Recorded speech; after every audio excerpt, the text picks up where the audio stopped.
नमस्कार दोस्तों। आजकल जितना आध्यात्मिक आदमी परेशान है, शायद ही कोई संसारिक आदमी उतना परेशान है। क्यों है? क्योंकि उसका हर समय समाज में हो रही बुराई पर ध्यान है। और मैं इसको गलत नहीं कह रहा हूँ कि बुराई पर ध्यान जाना गलत है, लेकिन इसके पीछे का जो साइकोलॉजिकल कारण है उसको समझना ज़रूरी है कि उनका बुराई में ध्यान क्यों जा रहा है बार बार। तो उसको समझने के लिए थोड़ा ये समझना पड़ेगा कि भाई स्पिरिचुअलिटी में लोग क्यों आ जाते हैं, या स्पिरिचुअलिटी में लोग क्यों शांति की तलाश करते हैं। तो उसका कारण जो मुझे समझ में आया वो ये है कि आदमी अपनी अच्छाइयों को तो संसार में आराम से जी लेता है, क्योंकि इस दुनिया में अच्छा होना कोई बुरी बात नहीं है, अच्छा होना सबको अच्छा लगता है। तो जो उसके अंदर की अच्छाई है वो तो वो जी लेता है, लेकिन बुराइयों को छुपा कर रखता है। कोई भी व्यक्ति ऐसा नहीं है जिसके अंदर कोई अवगुण ना हो।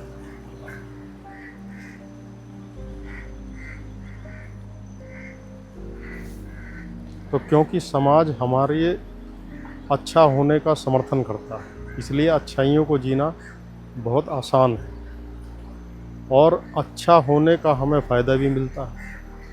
ऐसा तो नहीं है कि समाज में अच्छा होने का कोई फ़ायदा नहीं। अगर आप अच्छे हैं तो लोगों से आपके ताल्लुकात ज़्यादा होंगे, उनसे आपको लाभ मिलेगा, कुछ ना कुछ लाभ मिलेगा ही। और नहीं मिलेगा तो आपके अहंकार को ही पोषण मिलेगा कि ये व्यक्ति बहुत अच्छा है, ये समाज के लिए बहुत काम करता है। कुछ ना कुछ आपको राजनीतिक, सामाजिक किसी न किसी फील्ड में उसका लाभ ज़रूर होगा। तो बुरे होने का समाज में दंड भी है, तो इसलिए भी बुराइयों को जीने से आदमी को डर लगता है। लेकिन अगर आप इसको समग्रता में जीवन का अनुभव करना चाहेंगे, या समग्रता में, टोटलिटी में आप जीवन देखेंगे, तो हमारा जो प्रकृति है, जो इस देह की प्रकृति है, जो मन की प्रकृति है, वो अच्छाई और बुराई दोनों से निर्मित है। हर एक व्यक्ति के अंदर गुण और अवगुण दोनों हैं। ऐसा नहीं है कि किसी में अच्छे ही अच्छे गुण हो और कोई विकार ना हो, कोई अवगुण ना हो। सब के अंदर कुछ ना कुछ अवगुण ज़रूर होता है। लेकिन अवगुणों को जीना आसान नहीं है, गुणों को जीना बहुत आसान है। अवगुणों को आपका दंड मिलता है, और गुणों को जीने से, अच्छाई को जीने से आपको रिवार्ड भी मिलता है। तो बुराई का पनिशमेंट है और अच्छाई का रिवार्ड। इसलिए सब लोग अच्छाई को जी लेते हैं, बुराई को नहीं जी पाते। तो ये जितने भी लोग जो है अच्छाई को जी चुके हैं, अब ये अच्छाई से तो मुक्त हो गए, क्योंकि जिस चीज़ को आपने जी लिया है उसमें आपका कोई रस नहीं है, आपके मन का कोई रस ही नहीं है। लेकिन बुराई से बचे रह गए, अब रस बुराई में है, और वो अंदर की बुराई हमें बेचैन रखती है, परेशान रखती है। तो उस परेशानी से बचने के लिए हम शांति की तलाश में, स्पिरिचुअलिटी में, अध्यात्म में आ जाते हैं। लेकिन मन तो वही है, मन थोड़ा ही बदल गया। अगर आपने भेष बदल लिया है, अपना आवरण बदल लिया है, तो मन थोड़ा ही बदल लिया है, मन तो बदला ही नहीं जा सकता। इसलिए कुछ समय तो आपको अध्यात्म में प्रवेश करने के बाद अच्छा लगेगा, लेकिन धीरे धीरे आप अध्यात्म से बोर हो जाएंगे, क्योंकि अध्यात्म में आपका इंटरेस्ट नहीं था। आपका जो मेन मकसद था वो ये था अपनी बुराइयों से बचने का, कि मैं अपनी बुराइयों से कहीं मुक्त हो जाऊं, क्योंकि अगर मैं इनको जीऊँगा तो समाज में मेरी बदनामी होगी और उसका दंड भी। अब आध्यात्मिक लोगों की परेशानी का कारण ये है कि अध्यात्म में तो उनकी कोई उन्नति हो नहीं रही है, क्योंकि अच्छाई को वो पहले ही जी चुके हैं। तो अच्छाई का अब उनको कोई लाभ नहीं मिल रहा है। बुराई उनको पकड़े हुए, यानी अभी बुरे में उनका आकर्षण। लेकिन अब उसको वो जी नहीं सकते हैं क्योंकि भेष बदल लिया है, आवरण बदल लिया है। तो उसमें आप देखते भी होंगे कि वो चोरी छुपकर जो है गलत ढंग से उस बुराई को जब जीते हैं, तो बहुत से बाबा हैं, साधु हैं, सभी धर्मों में, हिंदू धर्म में नहीं, सभी धर्मों में, चाहे वो क्रिश्चियन हो, चाहे वो मुस्लिम हो, चाहे वो हिंदू हो, और कोई भी धर्म गुरु जितने हैं, ज़्यादातर लोग उनमें फिर ऐसा आचरण करते पाए जाते हैं। वो आचरण समाज में प्रतिबंधित है। अब इसमें एक पॉइंट ये भी समझने का है, जैसे मैंने कहा कि वो जो साधु के भेष में है, जो सन्यासी का भेष में है, या फिर जो अभी अभी इस फील्ड में एंटर हुए हैं, उन लोगों का और समाज के सभी तथाकथित अच्छे लोगों का, जो अपना आप को अच्छा बताते हैं समाज में। तो जब इतने लोग अच्छे हैं, तो आप सोचिए कि फिर अच्छाई क्यों नहीं फैल रही, फिर बुराई ही क्यों फैल रही है? क्योंकि गहरे में उन लोगों का जो है बुराई को समर्थन है, अंदरूनी समर्थन, विरोध नहीं है। विरोध उनका दिल से नहीं है, सुपरफिशियल विरोध है, ऊपरी सतह पर विरोध है दिखाने के लिए। अगर वाकई में उनका विरोध हो, तो वही अच्छे लोग जो हैं नेता बने बैठे हैं, वही एडमिनिस्ट्रेशन चला रहे हैं, तो बुराई को रोका जा सकता है। लेकिन चूंकि बुराई उनके अंदर भी है, भले ही उन्हें ना पता हो, उनके अवचेतन में है, क्योंकि हम जितना अपने बारे में जानते हैं वो हमारा चेतन मन। चेतन मन क्या है? जो हमारे जीवन के अनुभव है, जिसे हम जी चुके हैं, तो उसके माध्यम से हम अपना जो है एक इमेज बनाते हैं, अपना एक स्टोरी बनाया हुआ है कि मैं इस प्रकार का व्यक्ति हूँ। लेकिन मैं उसका 10% भी नहीं हूँ। 90% जो मेरा हिस्सा अवचेतन में है, उसके बारे में तो मुझे मालूम ही नहीं कि मुझे क्या क्या अच्छा लगता है। क्योंकि अगर आप गौर करेंगे आजकल, तो ये सब चीज़ें बड़ी ओपन हैं। आप देखेंगे कि जितना भी वल्गर कंटेंट है यूट्यूब पे, इंस्टाग्राम पे, उस पे लाइक, व्यूज़ और कमेंट देखिए आप किस कदर है, मिलियंस में है। तो ये मिलियन लोग में क्या वो अच्छे लोग नहीं हैं? सब वो मिलियंस लोग में मिलियंस जो कमेंट है, लाइक वो आ रहे हैं, क्या सब बुरे ही हैं उसमें?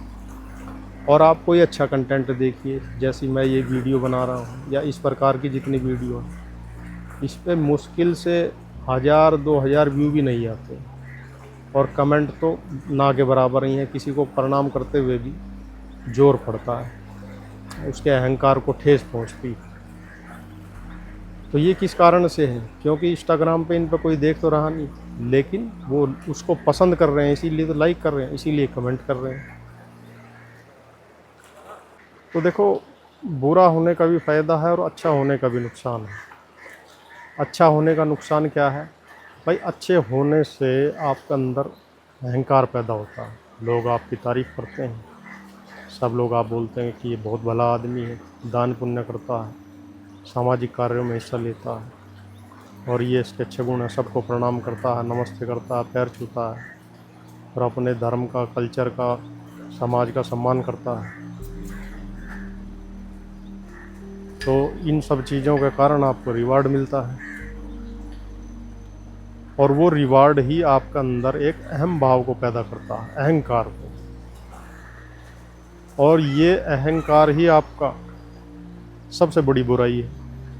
यही तो बुराई है, यही इसका अवगुण है। अच्छाई का अवगुण क्या है कि अच्छाई बुराई को जन्म दे देती है, और कैसे दे देती है ये आपको पता भी नहीं चलता, आपके अंदर अहंकार को जन्म देके। अब बुराई का फ़ायदा बताता हूँ। बुरे आदमी में अहंकार नहीं मिलेगा आपको, क्योंकि समाज उसको कोसता रहता है, धुतकारता रहता है, उसको सज़ा देता रहता है, दंडित करता रहता है, तो उसके अंदर अहंकार मिलेगा ही नहीं। उसका अहंकार कोई पैदा ही नहीं होने देता। तो वो आदमी अगर अच्छा करेगा तो वो दिल से करेगा, अगर वो भला करेगा दिल से करेगा, क्योंकि उसे पता है कि वो अच्छा भी करेगा तो लोग बुरा ही मानेंगे, उसको गलत वे में ही लेंगे, तो इसलिए उसके अंदर कोई अहंकार नहीं पनपता है। तो बुराई आपके अंदर का अहंकार नष्ट करती है, और अच्छाई आपके अंदर अहंकार का निर्माण करती है। तो जो जीवन को ऐसे समग्रता में जीता है, अपनी अच्छाई को, तो अच्छाई से क्या होगा कि उसका अहंकार निर्मित होगा, और बुराई से, बुरा करने से फिर वो साथ के साथ नष्ट भी हो जाएगा। अगर आप प्रकृति को भी देखेंगे तो प्रकृति का भी यही सिस्टम है। वो किसी चीज़ को बनाती है बहुत सुंदर ढंग से और फिर उसी को नष्ट भी कर देती है। तो यही प्रकृति हमारे मन की भी है, क्योंकि हम प्रकृति से बाहर तो हैं नहीं, हम भी प्रकृति का ही एक रूप है। तो इसीलिए हमारे अंदर अच्छाई और बुराई, गुण अवगुण दोनों हैं। तो गुण हमारे चित्त में अहंकार का निर्माण करते हैं और अवगुण हमारे अहंकार को मिटा देते हैं। तो जीवन भर जो लोग अच्छाई को पहले जी लिए, अब बुराई को जी नहीं पा रहे, तो अहंकार उनको परेशान करता है। क्यों? क्योंकि बुरी आदतों में अब उनका आकर्षण है, बुरी चीज़ों में अब उनका आकर्षण है, जिसको बुरा कहते हैं। और उस आकर्षण का कारण जो है वो उसको जीना चाह रहे हैं, तो उनके अंदर वैसा रोमांच पैदा हो रहा है, लेकिन कहीं उनकी वो इमेज को क्षति ना पहुंच जाए और लोग उसका विरोध ना करें, उनको दंड ना मिले जो है। इस कारण से उन चीज़ों को चोरी चोरी करते हैं, बहुत सुरक्षात्मक ढंग से, लेकिन फिर भी करते हैं। तो इसी कारण देखो, समाज में अच्छे को जीना बड़ा आसान है, क्योंकि समाज उसको सपोर्ट करता है। इसीलिए आज समाज में सबसे ज़्यादा बुराई है, अच्छे को सपोर्ट करने के कारण। क्योंकि अच्छा गुण अब किसी के अंदर बचा नहीं है, वो कम हो गया है। जिसको आपने जी लिया उससे आप मुक्त हो गए हैं, जिसको नहीं जिया है अभी वो बचा हुआ है। तो इसीलिए दबे में अंदर से लोग जो है बुराई का सपोर्ट करते हैं, उसका विरोध नहीं करते। दिखाने के तौर पर उसका विरोध होता है। जैसे कहते हैं ना, हाथी के दांत दिखाने के कुछ हो रहा है और खाने के कुछ हो रहा है, तो कुछ ऐसा ही मामला है। तो इसीलिए जितने सो कॉल्ड तथाकथित अध्यात्म में लोग आ जाते हैं, वो इस कारण से अध्यात्म में ज़्यादा फंस जाते हैं कि वो अब अध्यात्म में उनकी रुचि तो थी नहीं, लेकिन वो किसी तरीके से मन की शांति के लिए इसमें प्रवेश कर गए। अब इसमें और बुरे फंस गए, क्योंकि लोगों ने उनको आध्यात्मिक मान लिया, आध्यात्मिक गुरु मान लिया, और उनकी बुराइयां उनका पीछा कर रही हैं एक साए की तरह, जो उनको जाने ही नहीं देता, कहीं डराता है, जो सपनों में भी डराता है। तो इस करके आध्यात्मिक लोग आजकल ज़्यादा बेचैन हैं बजाय कि संसारिक। जैसा कि मैंने आपको बताया, इसे जानने समझने के लिए आपको बहुत ज़्यादा परिश्रम करने की ज़रूरत नहीं। सिंपल से आप सोशल मीडिया पे जाइए, इंस्टाग्राम पे जाइए, किस प्रकार की रील्स को लोग ज़्यादा पसंद कर रहे हैं, कौन सी रील्स आपके इंस्टा पे ज़्यादा आ रही हैं, यूट्यूब पे ज़्यादा आ रही हैं, कितने लाइक, कितने कमेंट, कितने व्यूज हैं, वो आपको बता सकते हैं कि समाज बुराई को सपोर्ट करता है या अच्छाई को सपोर्ट करता है। अच्छा कंटेंट जितना भी होगा वो तो रील कभी वायरल होती ही नहीं, क्योंकि अच्छाई बची ही नहीं है। अच्छाई का समर्थन होने के कारण लोग पहले ही जी चुके हैं, बल्कि अच्छा सिस्टम तो अब बोझ बन गया लोगों को। इसीलिए आप देखेंगे कि जितने तीर्थ स्थल हैं वहाँ भी बार, क्लब और वाइन शॉप ये सब खुल गई हैं।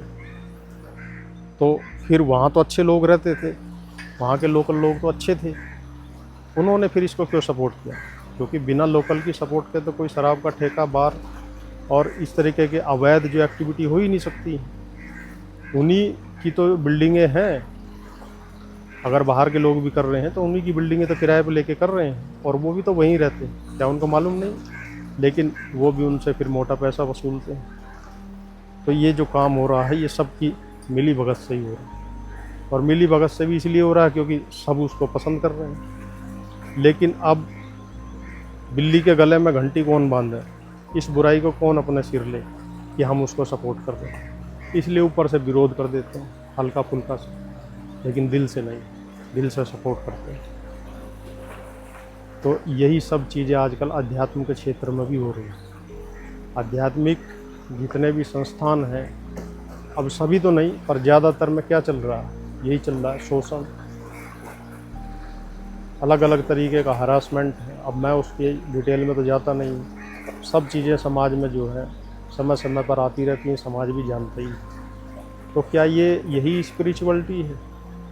ये स्पिरिचुअलिटी नहीं है। तो स्पिरिचुअलिटी क्या है? स्पिरिचुअलिटी अच्छाई और बुराई दोनों को उसकी समग्रता में जीना। अच्छाई आपके अंदर अहंकार को निर्मित करेगी और बुराई आपके उसी अहंकार को नष्ट करेगी। तो इसीलिए कई जो गुरु हैं वो ये भी कहते हैं कि भैया अध्यात्म में तो बेशर्म हो जाओ, अपने को ये परवाही मत करो कि कौन क्या कहेगा, खुल के जियो। वो इसी संदर्भ में कही गई बातें कि अपने को खुल के एक्सप्रेस करो, व्यक्त करो, इज्जत बेइज्जती को एक तरफ रख दो। तो उसका अर्थ यही है कि आप अपनी बुराइयां ही बची हैं उन्हीं को जी लो, उनसे मुक्त हो जाओ। तो जब अच्छाई और बुराई को आप जी लेंगे तब आपका चित्त निर्मल होगा, बुराई से मुक्त होगा, फिर कहीं अध्यात्म में प्रवेश होगा। उससे पहले नहीं हो सकता। और ना उससे पहले अशांति, शांति मिलेगी, जो अशांति तो रहेगी रहेगी, क्योंकि अध्यात्म में तो आप और फंस जाओगे इस तरीके से। अध्यात्म तो और आपके ऊपर जो है एक अच्छाई की सफ़ेद चादर डाल देगा, लेकिन उससे आपकी दुर्गंध नहीं जाएगी, क्योंकि वो दुर्गंध आपके अंदर है। उस दुर्गंध को आपको साफ करना ही पड़ेगा, जो तभी आप उससे मुक्त होंगे। ये जीवन जो है एक द्वैत है, यानी दो, अच्छाई और बुराई, दिन और रात, सर्दी गर्मी, ऐसे ही सब चीज़ों में दो चीज़ें हैं। और आप देखेंगे कि जितना बड़ा दिन है उतनी बड़ी रात भी है। और आप फिर कोई ये भी तर्क आ सकता है कि बहुत से देश ऐसे हैं भाई जिसमें तो दिन ही ज़्यादा लंबा होता है, रात नहीं होती। तो भैया फिर वहाँ पे जितना लंबा दिन होता है, 6 महीने उतनी लंबी रात भी होती। तो प्रकृति में जो है अच्छाई को ईश्वर कहते हैं, भगवान कहते हैं, और बुराई को ईविल कहते हैं। यानी प्रकृति के अंदर ही गॉड और ईविल है, और जो इससे परे है वो शिव है, ब्रह्म है। तो इसलिए कभी ना यहाँ पे जो है ईविल ख़त्म होगा, ना कभी गॉड ख़त्म होगा, दोनों रहेंगे, क्योंकि दोनों से ही आपका चित्त का निर्माण हुआ। दोनों ही चीज़ें आपके अंदर बराबर हैं, न कम न ज़्यादा है। दोनों संस्कार आपके अंदर, सिर्फ आपको उनको चिन्हित करना है, जानना है, पहचानना है, समझना है, और समझ कर उनसे मुक्त होना। तो जितने भी लोग जो हैं अध्यात्म में अपनी बुराइयों से परेशान होके इस फील्ड में आते हैं कि यहाँ कुछ नया एडवेंचर होगा, कुछ नया मिल जाएगा, तो ऐसा नहीं है। यहाँ फिर वो और बुरे फंस जाएंगे। तो स्पिरिचुअलिटी का जो है असली अर्थ यही है कि आप जीवन से बच नहीं सकते। आपको जीवन में अपने अच्छे और बुरे दोनों संस्कारों को जीना ही पड़ेगा। और जैसा मैं आपको बता ही चुका हूँ कि बुरे संस्कार को कैसे पहचानेंगे। अभी आप, हो सकता है कि आपको नहीं मालूम है कि बुराई आपके अंदर है, लेकिन जितना भी कंटेंट आप कंज्यूम कर रहे हैं, आप उसमें देखिए कि ज़्यादातर कंटेंट आप कौन सा कंज्यूम कर रहे हैं। आप ये वाली रील और वीडियो तो शायद इतनी देखते भी नहीं हैं जितनी दूसरी वाली देखते हैं। तो उसी से आपको अपना एक एनालिसिस मिल जाएगा कि अभी आपके अंदर अच्छाई ज़्यादा है या बुराई ज़्यादा है। और जब दोनों अच्छाई और बुराई समान हो जाएंगी ना, तब आपका ना बुराई में इंटरेस्ट है ना अच्छाई में, तो आप दोनों से मुक्त हैं। और जब आप दोनों से मुक्त हैं, उसी के बाद आपका अध्यात्म में प्रवेश है, उससे पहले नहीं। तो आज के लिए इस वीडियो में बस इतना ही। मुझे सुनने के लिए, समय देने के लिए आप सभी का बहुत बहुत धन्यवाद।